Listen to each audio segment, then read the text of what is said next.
వీటిలో breaking news చూస్తున్నాం. BC రిజర్వేషన్ల పెంపు ప్రక్రియను తాము చేపట్టినప్పుడు కవిత జైలులో ఉన్నారని టీపీసీసీ చీఫ్ ఎమ్మెల్సీ మహేష్ మర్గౌడ్ హాట్ కామెంట్ చేశారు. తీహార్ జైలులో ఉన్న కవిత బీసీ రిజర్వేషన్ల కోసం ఎప్పుడు పోరాటం చేశారో చెప్పాలని డిమాండ్ చేశారు.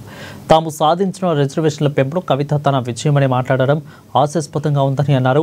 కవిత మాటలు విని తెలంగాణ సమాజం నవ్వుకుంటుందని విమర్శలు చేశారు. ఇక కవిత ఇప్పుడు ఏ పార్టీలో ఉన్నారో ఆమెకైనా స్పష్టత ఉందా అని ప్రశ్నించారు. బీఆర్ఎస్లో దెయ్యాలు ఎవరు ఏమయ్యారని వెల్లెత్తేవా చేశారు మహేష్ మర్గౌడ్. వాళ్ళ నాయకురాలు కవిత గారు ఆవిడ ఏ పార్టీలో ఉండో అర్థమవుతలేదు నాకైతే. బీఆర్ఎస్ పార్టీలో దయ్యాలు ఉన్నాయి అన్నారు.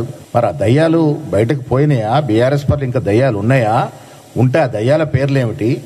ఆ దయ్యాల కార్యక్రమాలు ఏంటి? ఇప్పుడు ఎవరంట పడతా ఉన్న పిశాచులయ్యి ఆ దయ్యాలు పిశాచులు పీడ వదిలిందా లేదా చెప్పే స్థాయిలో లేదు.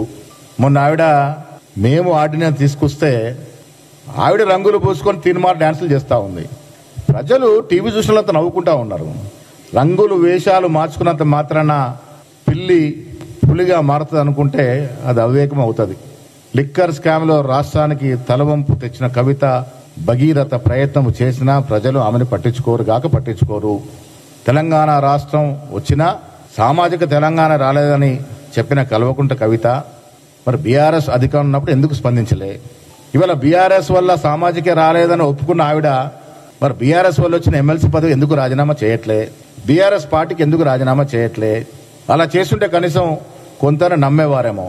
అది చేయకుండా కాంగ్రెస్ పార్టీ చేసిన ఘనకార్యాలని కొంత కలర్ పూసుకొని నా వల్లే వచ్చింది. అరే విచిత్రమైన సంఘటన, నా వల్లే వచ్చింది, మేము చేసే ఉద్యమం. అసలు మేము తెలంగాణ రాష్ట్రంలో అధికారంలోకి వచ్చిన తర్వాత 42% రిజర్వేషన్ రూపకల్పన చేస్తున్నప్పుడు కవిత గారు జైల్లో ఉన్నారు. మరి ఆవిడెప్పుడు ఉద్యమం చేసే? ఆవిడ ఉద్యమాల్లో ఇది ఎక్కడికి వచ్చే?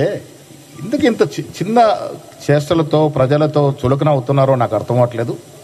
ఇది ముమ్మాటి కాంగ్రెస్ పార్టీ ఎజెండా. బీసీల పట్ల కాంగ్రెస్ పార్టీ ఛాంపియన్ మా హీరో రాహుల్ గాంధీ ఈ నినాదాన్ని చేతబూనాడు కాబట్టే ఆయన సైనికులమైనటువంటి రేవంత్ రెడ్డి గారు, భట్టి గారు, మేము అందరం కూడా కట్టుబడి ఉండి ఈ రాష్ట్రంలో కుల సర్వే చేశాం. 42% రిజర్వేషన్ ఇచ్చాం. ఈ సందర్భంలో రేవంత్ రెడ్డి గారు కూడా అభినందనలు. ఒక అగ్రవర్ణ సమాజం చెందినటువంటి వ్యక్తి ఉండి కూడా కుల సర్వే చేయడం, 42% ఇలా బీసీలకు రిజర్వేషన్ ఇవ్వడం అనేది హర్షించదగ్గ విషయం. మీ ద్వారా వారికి నేను అభినందనలు తెలుపుతా ఉన్నాను. అదేవిధంగా దోహదపడిన డిప్యూటీ ముఖ్యమంత్రి గారికి, మా మంత్రులు పొన్నం ప్రభాకర్, సురేఖ, వాకిటి శ్రీయారితో పాటు మంత్రివర్గ సభ్యులందరికీ, శాసనసభ్యులకి, మండలి సభ్యులకి, పార్లమెంట్ సభ్యులందరూ కూడా ధన్యవాదాలు.